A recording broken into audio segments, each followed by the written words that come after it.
Your AI just forgot what you told it 30 seconds ago. You gave it a document, asked a couple of questions, and suddenly it is answering like the first half of the conversation never happened. It is not broken, and it is not getting dumber on you. It literally cannot see that part anymore. To understand why, you need two ideas that quietly run every single chat you have ever had with an AI. Tokens and the context window. Get these two and the model stops feeling like magic that randomly fails you and starts feeling like a tool with clear rules you can actually work with. This is easily one of the most useful things to understand about AI, and almost nobody explains it properly. So let me show you what is really going on under the hood. It feels like memory loss, but it is really more like a whiteboard. Imagine a brilliant friend who can only think about what is written on one whiteboard in front of them. They read fast, they are razor sharp, but the board is a fixed size. As your conversation grows, you keep writing more and more onto that board. At some point it is completely full, so to add a new line at the bottom, you have to erase an old one off the top. The friend did not choose to forget anything. The words are simply gone from the board, so they are gone from the friend's mind. That is almost exactly what is happening inside the model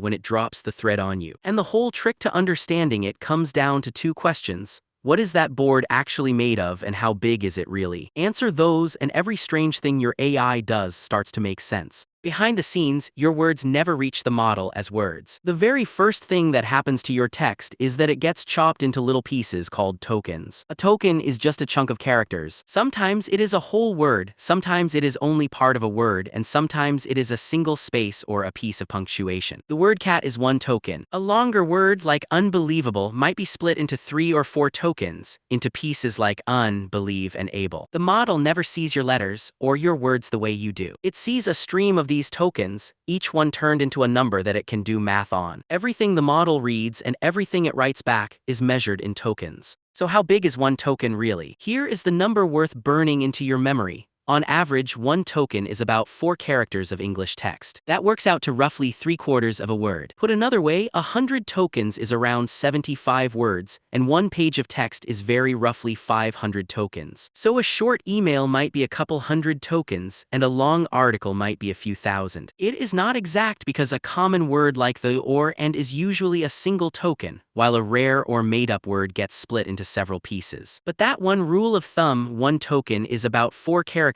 is the single most useful fact in this entire video. Once you can glance at a block of text and roughly estimate its token count, everything about cost and limits stops feeling mysterious and starts feeling like plain arithmetic you can do in your head. But why chop text into tokens at all? Why not just feed the model whole words and be done with it? There are 2 good reasons. First, a fixed list of whole words could never cover everything people actually type.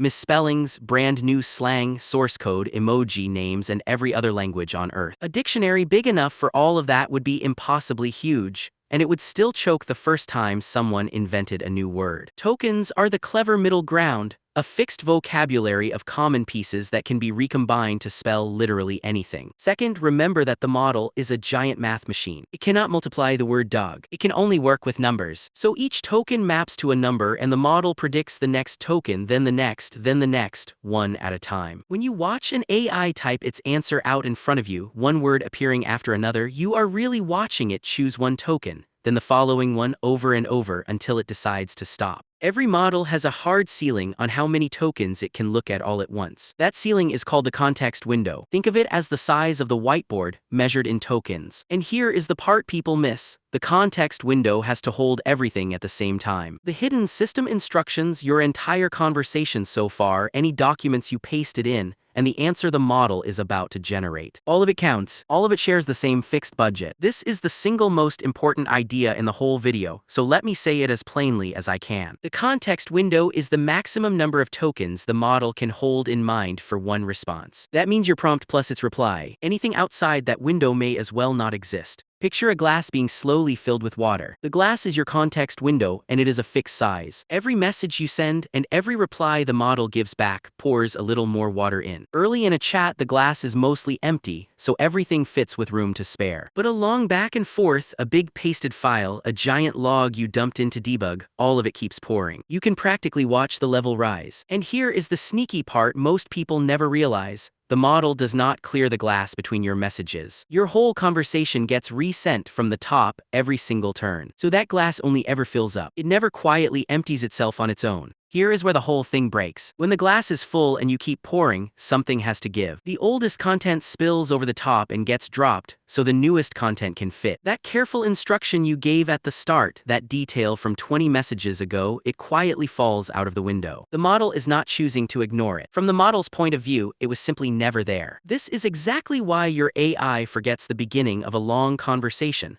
why it loses track of a rule you set way back, and why summarizing one enormous document can suddenly go fuzzy. You did not hit some mysterious bug. You overflowed the window, and the top of the whiteboard got wiped to make room. So how much can these windows actually hold? This is where it gets a little wild, and where things have changed incredibly fast. A few years ago, a typical window was around 4,000 tokens, only a handful of pages of text. Then models jumped to 8,000, then 32,000. Today, common models comfortably handle 128,000 tokens, and the biggest ones now advertise context windows of 200,000 tokens and beyond, with a few pushing past 1,000,000. 200,000 tokens is roughly a hefty 300-page book, held in mind all at once. That sounds basically infinite. It is not. Paste in a real codebase or a few long reports, and you will fill even a giant window faster than you would ever expect. And there is a quieter catch. A bigger window costs more to use, and models can get a little sloppier at finding one small detail buried in a huge pile of text. Bigger is not always better. The right size is the one that fits the job.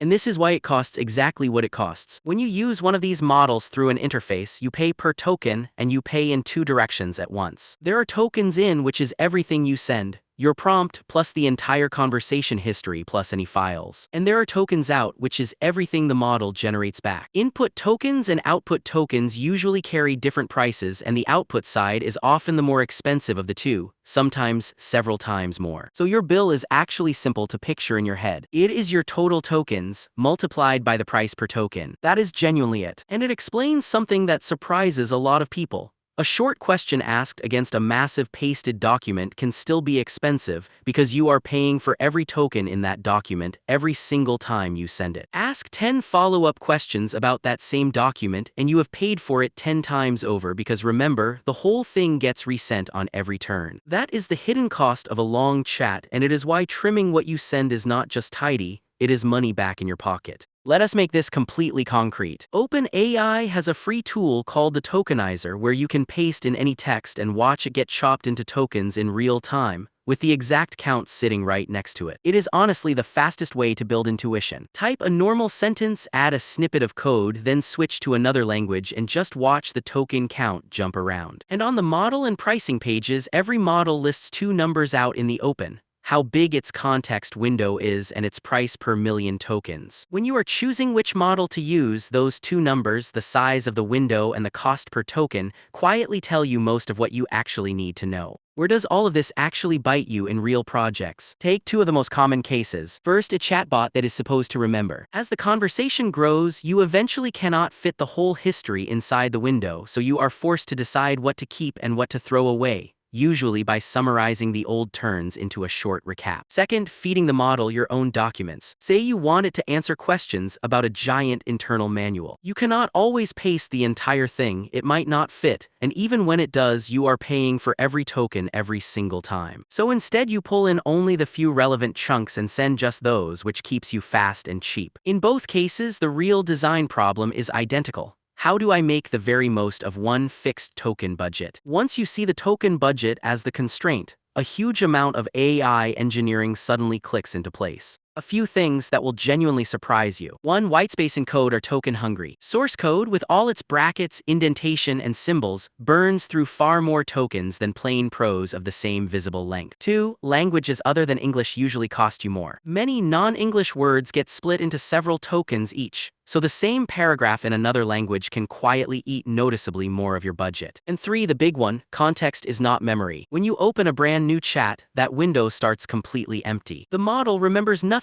from yesterday, nothing from your last session unless you or the app deliberately feed it back in. It has no lasting memory of you. It only ever has whatever is written on the whiteboard right now. So what do you actually do about all of this? 3 simple habits. First, be intentional about what you put in the window. More context is not automatically better. It costs money, it can slow the response down, and stuffing in junk can genuinely distract the model from the thing you actually care about. Give it what is relevant, not everything you happen to own. Second, for long conversations, summarize. Compress the old turns into a tight recap so you keep the meaning without dragging every single word along, and you free up room for what comes next. Third, for big knowledge bases, do not paste retrieve. Pull in only the pieces that actually matter for this one question and leave the rest on disk. Manage the budget on purpose, and the model stops forgetting at random and starts behaving in a way you can actually predict and rely on. Let us tie this whole thing together in 3 lines. 1. Your text is split into tokens, little chunks of about 4 characters each, and the model reads, writes, and bills entirely in tokens. 2.